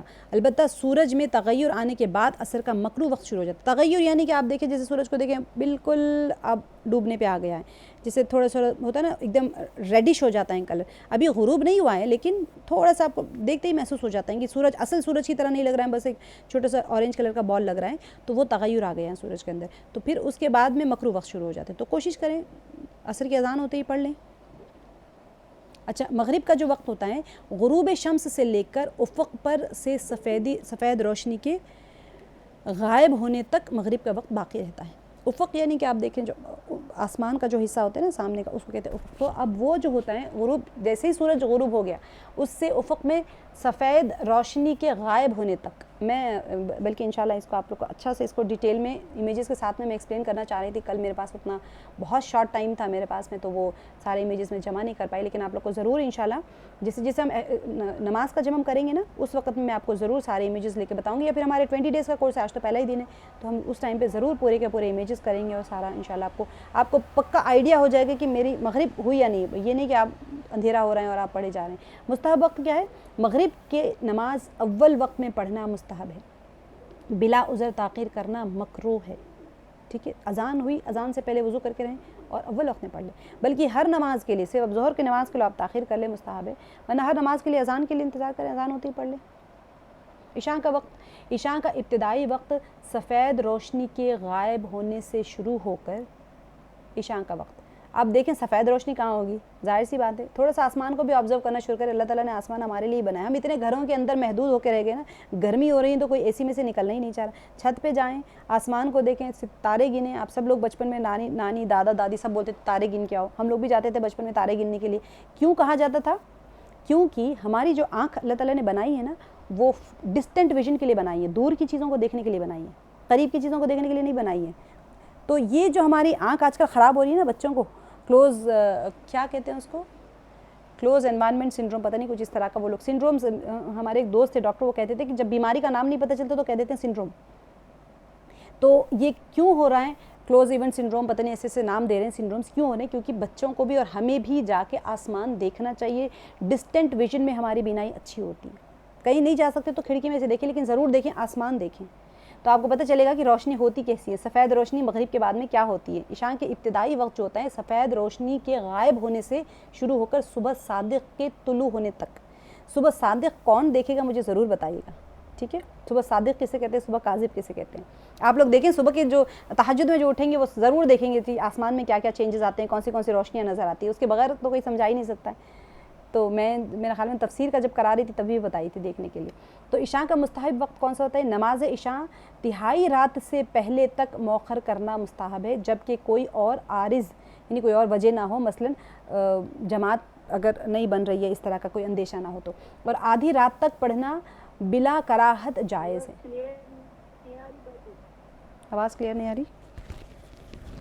سب کو نہیں آ رہی یا آپ کو نہیں آ رہی؟ باقیوں کو آواز کلیئر آ رہی ہے؟ چلیں ٹھیک ہے, تھوڑا سا مائک بھی نیچے ہٹ گیا تھا, جزاکم اللہ. تو نماز عشاء اب دیکھیں تہائی رات کو 3 حصوں میں تقسیم کرنا میں نے سب کو بتایا تھا. سورج غروب ہونے سے لے کے طلوع فجر تک کا. اب سورج غروب ہو رہے ہیں 7 بجے, ٹھیک ہے. اب سورج نکل رہے ہیں 6 بجے, تو 11 گھنٹے ہو گئے ہمارے اس کے بیچ میں. 6 سے 6 12 13 گھنٹے ہو گئے, ٹھیک ہے. اب یہ 13 گھنٹوں کو آپ ڈیوائڈیڈ بائی 3 کر لیں. اب 12 سے لے لیں 4 سوا 4 گھنٹے کا, آلموسٹ آپ کا 4 گھنٹے 20 منٹ کا آپ کا ایک حصہ ہوگا رات کا. تو 7 بجے 8 9 10 11 بجے آپ کا 1/3 رات ختم. تو کیا ہے کہ نماز عشاء تہائی رات سے پہلے تک مؤخر کرنا مستحب ہے. اس سے پہلے تک آپ مؤخر کر سکتے ہیں, ڈیلے کر سکتے ہیں اس سے پہلے تک, لیکن آدھی رات سے پہلے پڑھ لینا چاہیے. اس آدھی رات کے بعد میں آپ پڑھیں گے تو پھر صحیح نہیں ہے, بلا کراہت جائز نہیں ہے. اگر کوئی وجہ ہے تو پھر ٹھیک الگ بات ہے. اور آدھی رات سے صبح صادق تک بلا عذر پڑھنا مکروہ ہے. آپ کو کوئی وجہ ہی نہیں ہے, آپ ٹریول کر رہے ہیں مثال کے طور پہ, کچھ ایسی ریزن ہے, آپ ڈاکٹر کے پاس ہے, گلوکوز چڑھنا ہے, آپ اٹھ کے نماز نہیں پڑھ سکتے, تو آپ چلو ٹھیک ہے آپ آدھی رات کے بعد میں پڑھ رہے ہیں, گھر کو آ کے پڑھ رہے ہیں, وہ ٹھیک ہے. لیکن بغیر کوئی عذر کے ایسے ہی خواہ ٹال مٹول کر رہے ہیں تو مکروہ ہے, وہ نہیں کرنا چاہیے. اچھا, وطر کا وقت بعد عشاء شروع ہوتا ہے اور صبح صادق کے طلوع تک رہتا ہے, ٹھیک ہے. عشاء کے بعد میں سے لے کے صبح طلوع تک رہتا ہے. اور وطر کا مستحب وقت کیا ہے؟ جس شخص کو جاگنے کا اعتماد ہو اس کے لیے آخر رات میں وطر پڑھنا مستحب ہے. اور جس کو بیدار ہونے میں اعتبار نہیں ہے اس کے لیے سونے سے پہلے وتر پڑھنا مستحب ہے. ٹھیک ہے, بہت کسی نے پوچھا تھا مجھے یہ چیز, تو آپ کو پتہ ہے اگر تہجد پہ پڑھنے والے ہو تو پھر ٹھیک ہے, آپ تہجد پہ پڑھے اٹھ کے. لیکن جس کو اب ڈاؤٹ ہے کہ میں آج اٹھوں گی نہیں اٹھوں گی, ڈاؤٹ فل لوگ ہوتے ہیں, وہ عشاء میں پڑھ کے سو جائیں. نماز اشراق کا وقت, ٹھیک ہے, اب اشراق کون سے ہوتے ہیں؟ فجر کے بعد میں آپ مصلی کے اوپر بیٹھ کے ذکر تسبیحات میں رہیں, اشراق 20 منٹ جو ہوتا ہے تو اسی کا وقت بتایا جا رہا ہے. سورج طلوع ہونے کے تقریباً 15 سے 20 منٹ مکروہ وقت گزر جانے کے بعد میں اشراق کا وقت شروع ہوتا ہے. تو وہ ٹائم پہ آپ عبادات میں بیٹھیں, بہت زیادہ فضیلتیں ہوتی ہیں عبادت میں اس وقت بیٹھنے کی. تو اب جو جاب کرنے والے ہیں, بچوں کو اسکول بھیجنے والے ہیں, میں ان کو نہیں کہہ رہی ہوں کہ آپ بیٹھے ہی رہیں, وہ آپ چلے جائیں اپنے کام کاج کریں, 20 منٹ کے بعد میں آ کے اشراق پڑھ لیں, 2 رکعت یا 4 رکعت جتنے بھی آپ کو پڑھنا ہے. میں آپ کو فضیلت بتاؤں گی اشراق کی اور چاشت کی اور اوابین کی, بہت فضیلت والی نمازیں ہوتی ہیں یہ. اور کیونکہ ہم تہجد اگر پکڑ لیں گے نا تو پھر ہماری 5 وقت کی نمازیں بھی ہوں گی, ہماری اشراق بھی ہوگی, ہماری چاشت بھی ہوگی, ہماری اوابین بھی ہوگی, کیونکہ وہ سب سے بڑا میگنیٹ ہے جو ساری نمازوں کو پکڑ کے کھینچ کے رکھتا ہے. آپ کا تہجد اگر گئی تو سمجھے سب بکھر جاتے ہیں, کبھی اشراق ہوئی نہیں ہوئی, کبھی چاشت ہوئی نہیں ہوئی, کبھی اوابین ہوئی نہیں ہوئی, ایسے ہو جاتے ہیں. تو اشراق کا وقت کیا ہے؟ سورج طلوع ہو گیا, سورج نکل گیا. آپ ٹائمنگز دیکھ لیں, آج کل گوگل پہ ڈالیں, سرچ کریں, ٹائمنگ آ جاتی ہے, اس کے 20 منٹ کے بعد میں آپ کیلکولیٹ کر لیجیے گا, اس کے بعد آپ اشراق پڑھ سکتے ہیں. نماز چاشت کا جو وقت ہوتا ہے, نماز چاشت کا وقت آفتاب طلوع ہونے سے زوال تک باقی رہتا ہے. سورج نکل گیا, یہ لوگ عربس کیا کہتے ہیں, صلاۃ الظہر پڑھتے ہیں وہ لوگ یہ چاشت اور اشراق ملا کے پڑھتے ہیں. ان کے پاس 2 الگ الگ نمازیں نہیں ہوتی, چاشت نہیں کہتے, صلاۃ الظہر کر دیتے بس وہ لوگ. تو چاشت کا وقت آفتاب سورج نکل گیا اس سے لے کے زوال تک, زوال کب ہو رہے ہیں آپ سمجھے, مثال کے طور پر 12 بجے زوال ہو رہے ہیں, تو آپ اس کے بیچ میں کبھی پڑھ سکتے ہیں. لیکن افضل یہ ہے کہ 1/4 دن گزرنے کے بعد چاشت کی نماز پڑھی جائے. 1/4 دن, پھر آپ طلوع سے لے کے غروب تک کا ٹائم کو ڈیوائڈ کر لیں, چوتھائی دن یعنی 4 پارٹس میں, تہائی یعنی 3 پارٹس میں. ٹھیک ہے, تو آپ اب صبح 6 بجے سورج نکل رہے ہیں, 7 بجے ڈوب رہے ہیں, تو پھر وہی آپ کے یہاں پر بھی اتنے ہی گھنٹے آ گئے. تو اب اتنے گھنٹوں کو آپ نے ڈیوائڈ کر لینا ہے 4 حصوں میں, اور پھر دیکھ لیں کہ بھئی آپ کو کب آ رہے ہیں. تو آلموسٹ 9-10 بجے کا ٹائم رہتا ہے, 9:30 کا ٹائم رہتا ہے, آپ چاشت پڑھ سکتے ہیں. اب دیکھیں نماز شروع کرتے وقت میں انسان کی کیفیت کیا ہونی چاہیے. سب سے اہم چیز یہ ہے کہ میں نماز کے لیے کھڑی ہو گئی, مجھے پتہ ہونا چاہیے کہ میرے دل کی کیفیت کیا ہونی چاہیے. تو میں آپ لوگوں کو بتاؤں گی کہ انشاءاللہ ہم آہستہ آہستہ سارے وہ کریں گے, سٹیجز آپ کے کریں گے. کہ وضو کا تو ہمارا انشاءاللہ دعا کریں, اگر پریزنٹیشن بن جائے, میری کوتاہی ہے پریزنٹیشن نہیں بنا پائی میں, پریزنٹیشن بن جائے تو انشاءاللہ ہم نیکسٹ ویک وضو کے سارے مسائل کر لیں گے انشاءاللہ. 3 دن کا ہمارا ورکشاپ رہے گا, نیکسٹ فرائیڈے سیٹرڈے سنڈے 7 بجے سے لے کے 8:30 تک انشاءاللہ. ایسے ہی ہر فرائیڈے سیٹرڈے سنڈے یا پھر ہر فورٹ نائٹلی, ہفتے میں مہینے میں 2 بار ہمارا شارٹ ٹرم کورس رہے گا, فرائیڈے سیٹرڈے سنڈے. تو اس وقت ہم فقہ مسائل سارے کریں گے انشاءاللہ. تو اب دیکھیں نماز شروع کرتے وقت میں میری کیفیت کیا ہونی چاہیے. امپورٹنٹ ہے نا, سب لوگ پوچھتے ہیں نماز میں ہمارا وہ کیفیت نہیں آ رہی, وہ خشوع نہیں آ رہا, پتہ نہیں کیوں نہیں آ رہا, ہم نماز کے اندر دل نہیں لگا پا رہے ہیں. تو نماز سے پہلے اپنی کیفیت کو چیک کریں کہ قیامت میں اللہ تعالیٰ کے سامنے اپنی پیشی کو یاد کریں, یہی کافی ہو جاتا ہے. نماز میں اتنا خشوع آ جائے گا کہ پھر کہیں بھی ذہن نہیں جائے گا. سب سے اہم چیز یہ ہے کہ نماز کو سمجھنا ہے. لیکن پھر آپ نے نماز پڑھ لی, نماز سمجھ لی, نماز یاد کر لی ساری, پھر اس کے بعد میں جب آپ نماز کے لیے کھڑے ہو تو ان 6 چیزوں کے اوپر تھوڑا سا غور کر لیں کہ نماز کو شروع کرنے سے پہلے کیا کریں کہ اللہ تعالیٰ کے سامنے اپنی پیشی کو یاد کریں. دوسری چیز ندامت, حیا اور خوف ہو, جیسے بھاگا ہوا غلام آقا کے دربار میں حاضر ہو. یہ بہت بڑی کیفیت ہوتی ہے. انسان جو ہے نا, ہم اللہ سبحانہ و تعالیٰ کی کتنے نافرمانیاں کرتے ہیں. اللہ سبحانہ و تعالیٰ کے بھاگے غلام, میں نے آپ کو بتایا تھا عبد کا مطلب ہوتا ہے غلام. ہم سمجھتے ہیں عبادت کرنے والا, عبد عبادت کرنے والے کو نہیں کہتے, عبد عربی میں غلام کو کہتے ہیں. غلام اگر بھاگ جائے, آقا غلام کب بھاگتے ہیں بتائیں آپ کو. آپ نے غلام کو ایک کام دیا, ایک ذمہ داری دی, وہ بھاگ گیا وہ کام کیے بغیر, تو اسے کہتے ہیں بھاگا وہ غلام. اس نے کام نہیں کیا نا. تو ہمیں اللہ تعالیٰ نے کیوں بھیجا ہے دنیا میں؟ اللہ تعالیٰ نے ہمیں عبادت کے لیے بھیجا ہے. ہم عبادت نہیں کر رہے ہیں تو ہم بھاگے ہوئے غلام کی طرح ہیں. جو اللہ صرف عبادت نہیں, اطاعت ہے اصل میں.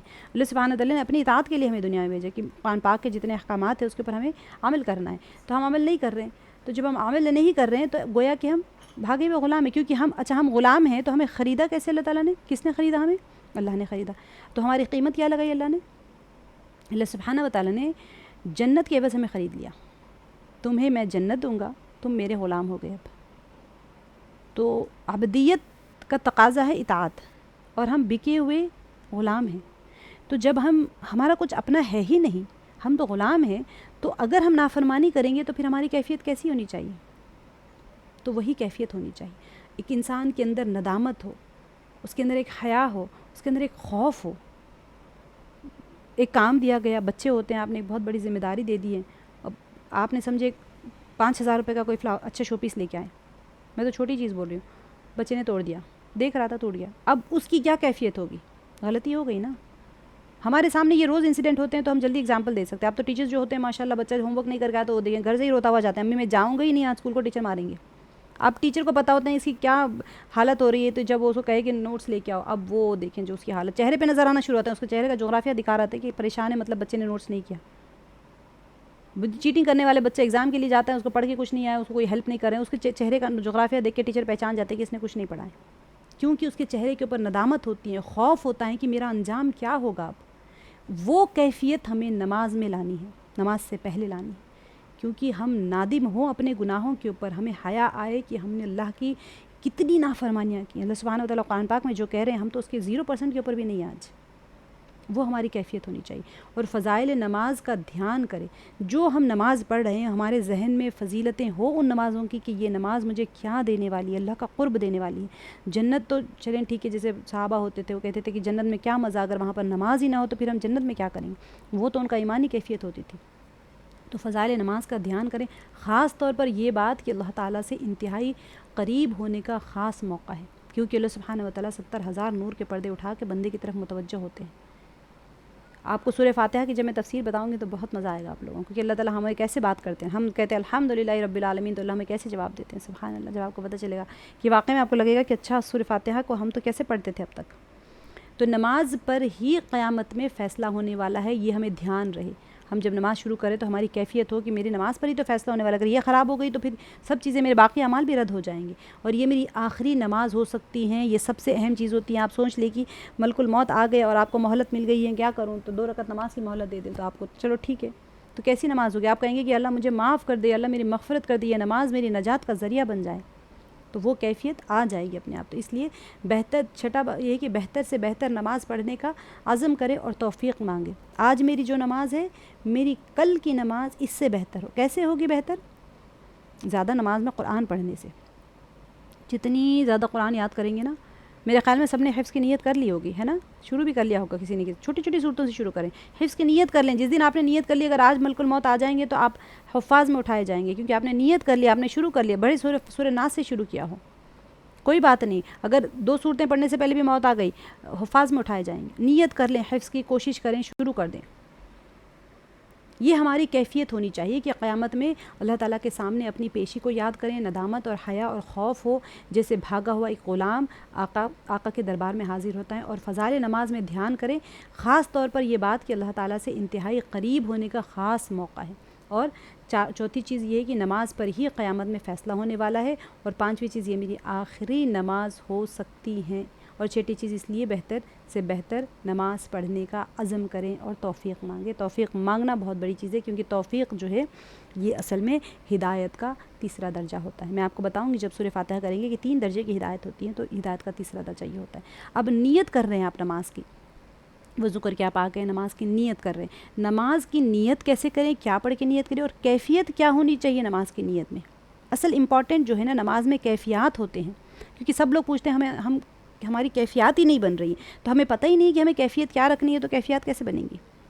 تو یہ جان لیں کہ قبلے کی طرف منہ کر کے سوچیں کہ جسم کا قبلہ بیت اللہ ہے، تو دلوں کا قبلہ کیا ہے، ہماری روح کا قبلہ کیا ہے. میں تو منہ کعبہ شریف کی طرف کر کے کھڑی ہوں، میرا دل کا قبلہ کون ہے، میری روح کا قبلہ کون ہے، میرا اللہ ہے جس کی طرف میں متوجہ ہو کر کھڑی ہوں. تو اس لیے جس طرح میرے جسم کا رخ میں نے قبلے کی طرف کر لیا ہے، اسی طرح سب طرف سے یکسو ہو کر میں اپنے دل کا رخ اللہ کی طرف کر لوں. اصل امپورٹنٹ یہ ہے، جب آپ کھڑے ہو جائیں نا نماز کے لیے، آپ سوچیں میرا دل اللہ کی طرف ہے، میرا اللہ میری طرف متوجہ ہے اس وقت میں، بس کیفیت آ جائے گی اپنے آپ. اس کے بعد میں پڑھے انی وجہت وجہی للذی فطر السماوات والارض حنیفا وما انا من المشرکین، کہ میں نے بے شک اپنا رخ یکسو ہو کر اللہ کی ذات کی طرف کر لیا ہے جس نے آسمانوں اور زمین کو پیدا فرمایا ہے. فطرہ، فطرہ کے بہت زبردست میننگ میں آپ کو جب آپ اس کی گرامر بتاؤں گی انشاءاللہ آپ کو پتہ چلے گا کہ فطرہ فاطر کہتے ہیں کوئی پردہ عدم کو چاک کر کے کوئی چیز کو وجود میں لانے کو کہتے ہیں. عدم یعنی کوئی چیز کا نہیں ہونا. آپ سوچیں سبحان اللہ، اس کی تعریف پڑھ کے میں حیران ہو گئی تھی. ہم جب سیکنڈ ایئر میں تو میں سوچتی تھی سبحان اللہ، پردہ عدم کو چاک کر کے کوئی چیز کو وجود میں لانا، سبحان اللہ. خلقہ بھی کہہ سکتے تھے نا اللہ سبحانہ تعالیٰ. تو یہاں پر اللہ سبحانہ میں نے بے شک اپنا رخ یکسو ہو کر اللہ کی ذات کی طرف کر لیا جس نے آسمانوں اور اب دیکھیں عربی کا کبھی بھی ترجمہ پیدا ہی ہوگا ہر جگہ. خالق کو بھی پیدا کریں گے، فاطر کو بھی پیدا کریں گے، سب کو پیدا ہی لکھیں گے وہ لوگ. جعلہ کے لیے بھی اکثر پیدا کرنا ہی کہہ دیں گے ترجمے میں، لیکن اس کی جو گہرائی ہوتی ہے نا عربی لغت کی، میں جب آپ کو اس کے روٹ ورڈ بتاؤں گی اور جب میں آپ کو اس کی وہ بتاؤں گی نا تب آپ کو اندازہ ہوگا کہ ارے یہ ایسا ہے کیا. بہت مزہ آئے گا انشاءاللہ جب ہم آہستہ آہستہ، میں ایک دم لوڈ نہیں ڈالوں گی آپ لوگوں کے پاس. تھوڑے 1-2-3 کلاسز ہوں گے نا ہمارے، اس کے بعد میں ہم انشاءاللہ روٹ ورڈز کریں گے اس کے اور مشتقات کریں گے کہ یہ ورڈ کتنے بار ہمارا قرآن پاک میں آیا ہے، تاکہ آپ کو اندازہ ہو جائے کہ کئی ورڈز کتنے بار قرآن پاک میں آتے ہیں. تو گویا کہ آپ نے اتنی بار کے آنے والے الفاظ کو قرآن پاک کے آپ نے یاد کر لیا ہے. تو میں نے اپنا بے شک اپنا رخ یکسو ہو کر کس کی طرف کیا ہے؟ اللہ کی ذات کی رب جس نے آسمان اور زمین کو پیدا فرمایا، اور میں مشرکوں میں سے نہیں ہوں. وما انا من المشرکین. اور میں سبحان اللہ، اللہ کا کرم ہوا نا ہم پہ کہ ورنہ ہم مشرک ہوتے تو آج نماز میں تھوڑی کھڑے ہوتے، جیسے بھی ٹوٹی پھوٹی پڑھ رہے تھے وہ بھی نصیب نہ ہوتی. اب دیکھیں تکبیر تحریمہ کی کیفیت کیا ہونی چاہیے. اس کے بعد میں ہم اب جیسے ہی آپ نے نیت کر لی آپ تکبیر کریں گے. تکبیر تحریمہ جو ہوتی ہیں اس کی نیت کیا ہونی چاہیے؟ تو اللہ تعالیٰ کی بے انتہا عظمت کا تصور کر کے اپنی بے چارگی اور ما سوا اللہ کے، یعنی اللہ کے علاوہ، ما سوا کہتے اللہ کے علاوہ کچھ بھی نہیں ہے، تو اللہ کے سوا، ما سوا اللہ کی بے حقیقت، یعنی کہ بالکل نہ ہونے کے برابر کوئی چیز اگر ہو، اللہ کے علاوہ جو کچھ بھی ہے وہ بے حقیقت ہے. اس کو سوچ کر پورے خشوع کے ساتھ میں دل و زبان سے اللہ اکبر، جب ہم پوری نماز پڑھیں گے نا، اصل میں جب ہم اللہ اکبر کہتے ہیں، آپ کو پتہ ہے اتنا پاورفل کلمہ ہی اللہ اکبر. اللہ تعالیٰ ہر چیز سے بڑے ہیں. بڑے کیوں کہہ رہے ہیں؟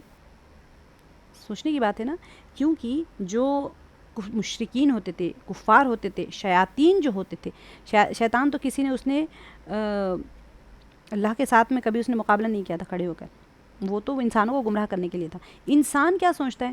جن سے ڈرتا ہے، شیطان سے ڈرتا ہے، کسی کہتے ہیں جادو سے ڈرتا ہے، پتہ نہیں اس سے یہ ہو جائے گا، وہ ہر چیز سے ڈرتا ہے. تو یہاں پر ہم جب کہہ رہے ہیں اللہ اکبر، تو اللہ تعالیٰ ہر بلا سے، ہر پریشانی سے، ہر جن سے، ہر جادو سے، ہر بیماری سے، ہر چیز سے بڑے ہیں. اتنے بڑے ہیں کہ اللہ اکبر جب آپ کہتے ہیں آگ بجھ جاتی ہے. آگ جو ہوتی ہے نا اصل میں یہ جنات لگاتے ہیں آگ. غول جو آپ دیکھتے ہیں نا سینڈ اسٹارم جو ہوتا ہے، سینڈ اسٹارم ہوتا ہے تو وہ غول ہوتا ہے، وہ جنات اس کو ہوا میں پھیراتے ہیں. تو اسی وجہ سے اللہ اکبر کا جب آپ زور زور سے ورد کریں گے نا وہ ساری چیزیں منہدم ہو جاتی ہیں، ختم ہو جاتی ہیں، گر جاتی ہیں، جادو ٹوٹ جاتا ہے. اللہ اکبر جب آپ کے اندر وہ تاثیر ہو. وہ جو بلیٹس ہوتی ہے نا، بلیٹس اگر آپ بلی کو پھینک کے ماریں گے تو بلی بھی اس سے کھیلے گی، لیکن وہی بلیٹ جب گن کے اندر لوڈ کر کے ماریں گے نا تو پھر شیر بھی مر جاتے ہیں، ہاتھی بھی مر جاتے ہیں، چیتا بھی مر جاتے ہیں. تو جب شریعت ہمارے اندر آ جائے گی نا تو ہم وہی لوڈڈ گن کی طرح ہو جائیں گے، شریعت وہی بلیٹ کی طرح ہوگی. جب ہمارے اندر آ جائے گی شریعت، ہمارے اندر یقین آ جائے گا، جب وہ یقین کے ساتھ اللہ اکبر پڑھیں گے تو ہر چیز ختم ہو جائے گی. ورنہ پھر وہ شیاطین جنات بلیوں کی طرح، بلی جیسے بلیٹ سے کھیلتی ہے نا، تم کیا پڑھ رہے ہو اللہ تمہارے، ہم کلمات سے ہم کھیلتے ہیں. وہ تو اللہ کا کلمات ہے، اس کے اندر تاثیر اور طاقت ہے، تو وہ کچھ ہوتا ہے ان کو چھوٹی موٹی جیسے چمٹی کاٹتی ہے اس طرح. ورنہ جب آپ لوڈڈ گن بن جائیں گے تو یہ اللہ اکبر دیکھیں کیسے کیسے منہدم کر دیتا. صحابہ جب جاتے تھے نا قیصر و کسریٰ کے درباروں میں، ایسے اطلس کے قالین بچھے ہوئے تھے، ہیرے موتی جڑے ہوئے، وہ اپنا تلوار لے کے جاتے تھے، ایسے ایسے نیزہ ٹیکتے ہوئے. کہ جب وہ تھے نا، میں قافلہ حجاز پڑھ رہی تھی اس میں، کہ جب ٹیکتے ہوئے جاتے تھے تو ان کی کارپیٹس پھٹ جاتے تھے. وہ اللہ اکبر، ان کی جو وہاں کا وہ پورے کا پورا جو مجلس ہوتی تھی وہ تھر تھر تھر تھر ایسے کانپنے لگ جاتی تھی. ان کے ستون جسے ہل جاتے تھے. ان کے تکبیرات کے اوپر تکبیرات بہت بہت بہت پاورفل ہوتے ہیں. عید کی جو تکبیرات بھی آپ یہی پڑھتے ہیں، اللہ اکبر. اللہ اکبر اتنا پاورفل ہے، اتنا پاورفل ہے کہ یہ پوری کی پوری نماز جو ہے نا، اصل اس کا اجمالی حقیقت ہی اللہ اکبر میں سمٹی ہوئی ہے. کہ پوری نماز اسی کی تفصیل اور عملی صورت ہے کہ اللہ تعالیٰ سب سے بڑے ہے. تو ہم جب نماز کے لیے کھڑے ہوتے ہیں، میری بچی بیمار ہے، میں کیا کروں، مجھے سمجھ ہی نہیں آ رہی کچھ بھی، اللہ اکبر جب کر کے میں کھڑی ہو جاؤں گی نماز میں تو میں نے میرے یقین مان لیا کہ اللہ سب سے بڑے ہے. بیماری کو کیا وجود ہے، اللہ نے بیماری بخشی ہے. تو ٹھیک ہے وہی چھین لیں گے, وہ بیماری کو بھی ختم کریں گے. اللہ سب سے بڑے ہیں تو میں وہاں جا کے پہلے اللہ کی بڑائی بیان کر رہی ہوں. نہ ڈاکٹر بڑا, نہ آپریشن بڑا, نہ ہاسپٹل بڑا, نہ بیماری بڑی, نہ کوئی چیز بڑی. بڑے ہے تو صرف اللہ بڑے ہے. جب اللہ بڑے ہے دل سے مان لیا تو پھر سب چیز ختم ہو جائے گی وہیں پر. تو ہماری نماز جو ہے نا اصل میں یہ ہمارا عملی صورت ہے. اسی پوری کی پوری نماز کا جو ہے نا اجمالی حقیقت اللہ اکبر نے سمٹی ہوئی ہے. جب اللہ اکبر ہمارے دل سے نکل رہا ہے تو ہماری نماز آگے کی ایسی ہوئے گی جیسے کہ پھر آپ سوچیں گے کہ سبحان اللہ آپ کا خود بخود آ جائے گا اس کے اندر. اچھا اس کے بعد میں جب ہم ثنا پڑھتے ہیں تو ثنا کی ہماری کیفیت کیا ہونی چاہیے؟ اللہ تعالیٰ مجھے دیکھ رہے ہیں اور میں کھڑا ہوں. یہ تصور کر کے اس خیال سے ثنا پڑھیں کہ اللہ تعالیٰ اپنی شان کریمی سے میری ثنا سن رہے ہیں. میں آپ کو آج ثنا بتاؤں گی انشاءاللہ کہ ثنا میں اللہ کی پاکی, اللہ کی تعریف, اللہ تعالیٰ کا شکر, اس کا بیان ہے. یعنی کہ اے اللہ مجھے اپنے اللہ آپ نے جس صورت حال میں رکھا ہے, آپ ہر کوئی انسان کسی نہ کسی میں اللہ تعالیٰ نے کوئی چیز میں مبتلا کر کے رکھا ہوا ہے تو وہ بالکل صحیح ہے, مجھے کوئی شکایت نہیں. جب ہم شکر کرتے ہیں تو شکر کا کیا مطلب ہوا؟ شکر کا مطلب ہوا کہ ہم راضی ہیں اللہ تعالیٰ سے. تو راضی کب ہوتا ہے انسان؟ جب کہتے ہیں کہ جو میرے ساتھ ہو رہا ہے وہ صحیح ہو رہا ہے. اگر انسان حجت کرتا ہے تو پھر وہ شک میں پڑ جاتا ہے کہ پتہ نہیں کیوں میرے ساتھ کیوں ہو رہا ہے. تو یہ جو میرے ساتھ کیوں ہو رہا ہے جب شک آ گیا نا تو پھر ختم, وہاں سے اس کے اندر سے وہ شکر کا پہلو نکل جاتا ہے. شک اور شکر ایک جگہ نہیں ہو سکتے کبھی بھی. تو اسی وجہ سے جب شکر کر رہے ہیں تو وہ کہہ رہے ہیں کہ میں یا اللہ میں آپ کے ہر فیصلے پہ راضی ہوں, جو میرے ساتھ ہو رہا ہے وہ صحیح ہے, مجھے کوئی شکایت نہیں ہے اور آپ کی بے انتہا نعمتوں کا میں شکر گزار ہوں. شکر کرنا اور شکایت نہ کرنا اصل میں یہ ایک پازیٹیو ایٹیٹیوڈ ہے, ایک مثبت رویہ ہے. اس سے ہر کامیاب شخص کا یہی راز ہوتا ہے. دو پہلو اگر آپ اختیار کر لیں نا, شکر کریں اور ہمیشہ وہ انسان جب شکر کرتا ہے اور شکایت نہیں کرتا, کیونکہ شکر اور شکوہ ایک جگہ نہیں ہو سکتا. تو اللہ سبحانہ و تعالیٰ کا نام بابرکت ہے, برکت والا ہے. یعنی آپ کے نام سے میں شروع کرتا ہوں, ہر چیز میں برکت آ جاتی ہے. تو میری نماز کیسی رہے گی پھر؟ ثنا میں اللہ کی بلند شان اور شرک سے بیزاری کا اعلان ہے. یہ ہماری کیفیت ہونی چاہیے جب ہم ثنا پڑھیں. تو اس کو بار بار پڑھیں آپ. یہ کیفیت جو ہمارے اساتذہ کرام نے بڑی بڑی کتابوں سے جب جمع کیا ہے تو بہت اس کے اندر حکمتیں ہوتی ہیں, کیونکہ نماز کے اندر اخلاص اور خشوع ہونا بہت ضروری ہوتا ہے. تو یہ کیفیت ہم اپنے اندر پیدا کریں اور اس کو بار بار ہم کیفیت کو بار بار دہراتے رہیں گے نا اپنے دن بھر میں, تو جب ہم نماز میں کھڑے ہوں گے تو پھر یہ کیفیت اپنے آپ آ جائے گی. اب دیکھیں ثنا کو دیکھتے اتنی پیاری. آپ آج سمجھیں کہ ثنا اللہ کی تعریف ہے. حمد ہے نا, حمد و ثنا. تو حمد بھی تعریف ہے, ثنا بھی تعریف ہے, لیکن اس میں شکر کا پہلو ہوتا ہے. حمد میں شکر اور تعریف دونوں ہوتے ہیں. اب دیکھیں یہاں پر سبحانک, آپ کی پاکی بیان کرتا ہوں یا کرتی ہوں. یعنی کہ اب دیکھیں جو رومن والے ہیں, مجھے یہاں جگہ نہیں تھی تو میں نے نیچے یہاں پر رکھ دیا آپ لوگوں کے لیے, جس کو اردو نہیں آتی ان لوگوں کے لیے. ٹھیک ہے, سبحانک آپ کی پاکی بیان کرتا ہوں, یا چلے ہم کرتی ہیں. اللہم اے اللہ, سبحانک اللہم یعنی اے اللہ میں آپ کی پاکی بیان کرتی ہوں. وبحمدک اور آپ کی تعریف کے ساتھ میں. سبحانک اللہ کی پاکی بیان کرنا, اور تعریف کے ساتھ میں حمد کے اندر تعریف اور شکر دونوں آ جاتے ہیں. اسی لیے میں نے آپ کو بتایا الحمدللہ خود ایک دعا ہے. آج ہی ہم نے کر لیا نا الحمدللہ. ہوتا ایسے ہے کہ جب ہم کچھ کو تفسیر کرتے ہیں اور اس کے ساتھ جو دعائیں بھی ہم جب کرتے ہیں تو اسی سے جڑ کے متصل آ جاتی ہے. اب یہاں پر بھی حمد کا یہی چیز آ گئی ہے کہ اور آپ کی تعریف کے ساتھ, یعنی کہ اللہ سبحانہ و تعالیٰ کا شکر اور تعریف دونوں آ جاتے ہیں اس کے اندر, حمد کے اندر. تو میں آپ کی پاکی اللہ میں آپ کی پاکی بیان کرتی ہوں. کیسے؟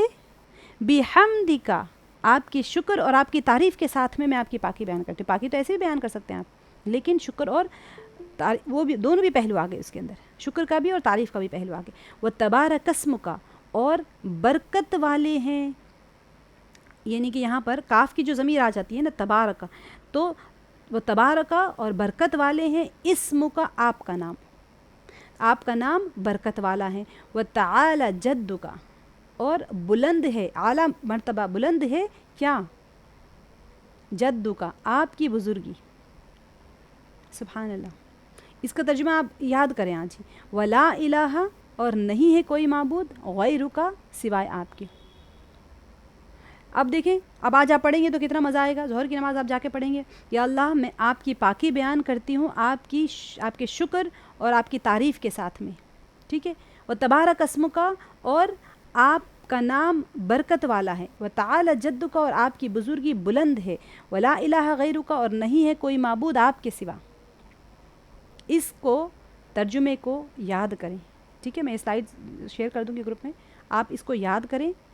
یاد کر کے نماز میں جب آپ پڑھیں رک رک کے پڑھیں, جلدی جلدی پڑھنے کی ضرورت نہیں ہے نا, ترجمہ یاد آئے ذہن میں, ترجمہ نہیں پڑھیں آپ, ثنا پڑھیں, لیکن جب آپ ثنا پڑھ رہے ہیں تو آپ کے ترجمہ آپ کے ذہن میں ہونا چاہیے. سبحانک اللہم و بحمدک و تبارک اسمک و تعالی جدک و لا الہ غیرک, یہ ترجمہ آپ کے ذہن میں ہونا چاہیے. اور آپ جب ثنا پڑھ رہے ہیں تو اس کی کیفیت بھی ہونی چاہیے آپ کے دل میں کہ ہاں بھی میں ثنا پڑھ رہی ہوں تو میری کیفیت کیا ہونی چاہیے. اللہ سبحانہ و تعالیٰ کی پاکی بیان کر رہے ہیں, بزرگی بیان کر رہے ہیں, اور کوئی چیز جو جس حال میں اللہ تعریف کب کرتا ہے انسان, شکر کب کرتا ہے, جب وہ جس حال میں اللہ تعالیٰ کا وہ شکر ادا کر رہے ہیں, مطلب کہ وہ اللہ سے راضی ہے, چاہے تکلیف ہو, چاہے آپ کے جسم کے 100 ٹکڑے کر دیے گئے, آپ کہہ رہے ہیں میں اللہ آپ کے فیصلے پہ راضی ہوں, اس کے علاوہ تو میرے لیے کچھ اور ہو ہی نہیں سکتا تھا. آج پیر کٹائیں, چلو کوئی بات نہیں, میں تو نہیں کٹ گئی, میں تو زندہ ہوں, آپ کو میری زبان سے ذکر کر رہی. میں نے آپ کو بتایا تھا نا ایک بندے کا کہ ویل چیئر پہ تھا, تو کہا تھا نا کہ مجھے یہ ٹائم زیادہ ملا ہے شکر ادا کرنے کے لیے. کیوں؟ کیونکہ اس نے کہا کہ 35 سال جوان لڑکا تھا, شاید میں نے آپ کی کلاس میں کہا ہے, کہ آپ لوگوں کہا تھا یہ قصہ,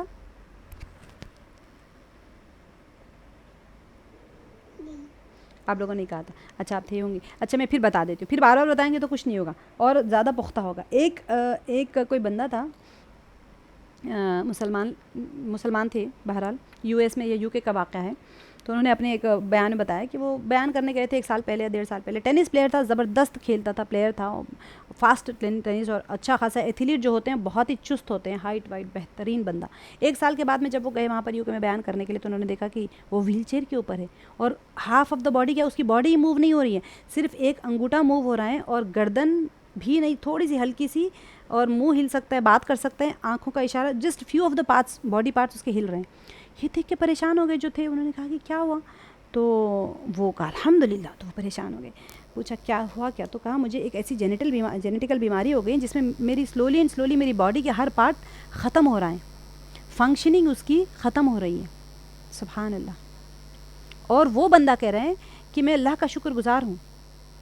تو دوسرے جو لوگ تھے انہوں نے کہا کہ تم اس حال میں بھی اللہ کا شکر ادا کرنے کی کیا وجہ ہے, چلو شکر گزار ہے تو ٹھیک ہے, لیکن کچھ نہ کچھ تو وجہ ہوگی نا, کیا وجہ ہے تم اس طرح شکر ادا کر رہے ہو اللہ تعالیٰ کا. اس بندے نے کہا کہ میں 35 سال کا ہوں, اتنے سال میں نے اللہ کی دی ہوئی نعمتوں کو استعمال کیا, اللہ کے جسم کو استعمال کیا, میں نے کبھی شکر ہی نہیں کیا اللہ کا, اس جسم کے لیے جو آج ختم ہو چکا ہے.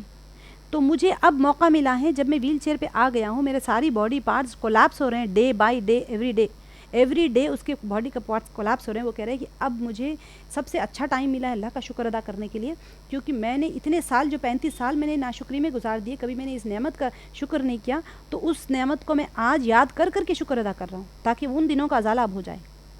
سبحان اللہ.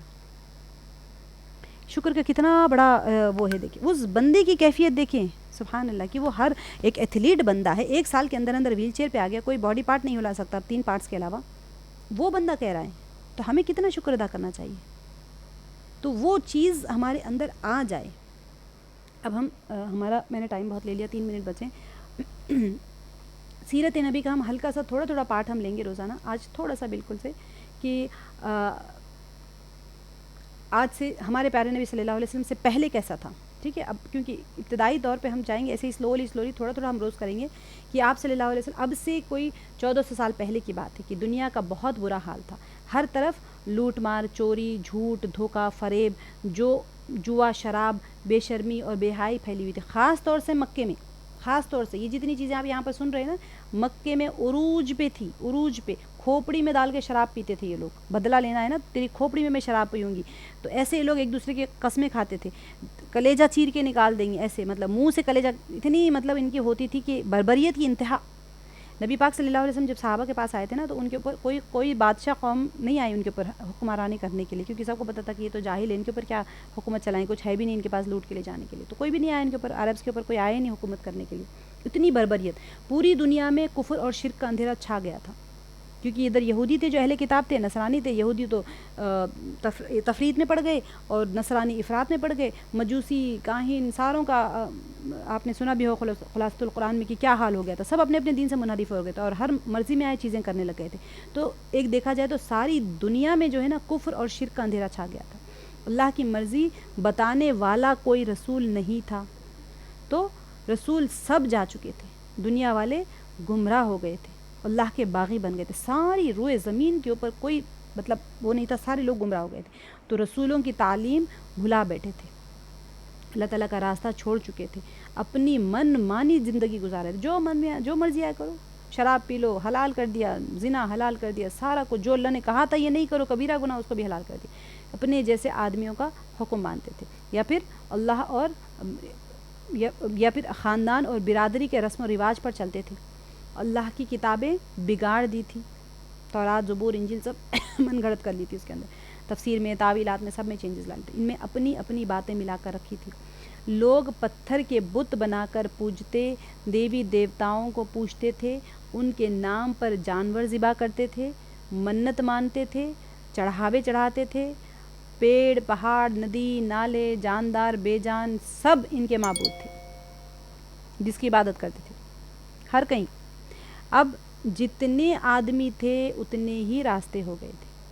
اللہ کے دین کو چھوڑنے کا بالکل بھی ختم ہو چکا تھا. اللہ کے دین کو سب تہس نہس کر کے اس کے نتیجہ کیا ہوتا تھا کہ جب دنیا والے بہت زیادہ بگڑ گئے، بالکل ہی گمراہ ہو گئے، تو اللہ کو ان پر رحم آیا اور ان کی ہدایت کے لیے دونوں جہان کے سردار حضرت محمد مصطفیٰ صلی اللہ علیہ وسلم کو بھیجا. یہ عالم تھا ساری دنیا کا. اور اسلام کے آنے کے بعد 53 میں کربلا ہوئی تھی. اس سے پہلے جو 4 خلفائے راشدین تھے، 10 سال کا ویسے ہی نکال دیں آپ، 30 سال کے اندر ساری دنیا میں اسلام پھیل گیا. نبی پاک صلی اللہ علیہ وسلم کے ہجرت کر کے مدینہ شریف گئے تھے، تو آپ سوچ لیں اس سے پہلے کہ 13 سال ملا لیں، 43 ایئرز میں یہ جہالت ساری دنیا میں تھی. اور 43 ایئرز میں میکسیمم 90%، 85%، 75%، 80% تک دنیا میں اسلام پھیل چکا تھا. صرف پھیل رہا تھا، یہ نہیں کہ نہیں پھیلا. بعد میں تو پورے بر اعظم میں ہر جگہ پھیل گیا تھا. سلطنت عثمانی میں تو آپ سب کو پتہ ہے کہ کتنا پھیل گیا تھا. اسلام پورے ہر طرف پھیل گیا تھا. Powerful religion, the most powerful religion. وہ لوگ اسلام کو اسٹڈی کرتے تھے کہ اتنا سکسیزفل ریلیجن ایسے کیسے ہو سکتا ہے، اتنے کم ٹائم میں کوئی بادشاہ بھی بادشاہت نہیں کر سکتا. ان کے پاس کیا ہے آخر گر ان کے پاس. تو انہوں نے دیکھ لیا ان کے پاس جو ان کا گر ہے وہ قرآن ہے. تو انہوں نے سوچ لیا، ارادہ کر لیا پختہ کہ ان کے ہاتھ میں سے قرآن لے لو. ان کی کامیابی یہی ہے، یہ کتاب ان کے ہاتھ میں سے لے لیں گے، پھر ان کے پاس کچھ نہیں بچے گا. تو انہوں نے کیا کیا، اپنے منصوبہ میں وہ کامیاب ہو گئے. وہ کتاب لے لی ہم سے اور ہمارے پاس کچھ بھی نہیں بچا. ہمارے پاس کیا بچا؟ فساد. کون سا فساد؟ نماز ایسے پڑھنا ہے، نماز ویسے پڑھنا ہے، رفع دین کرنا ہے یا نہیں کرنا.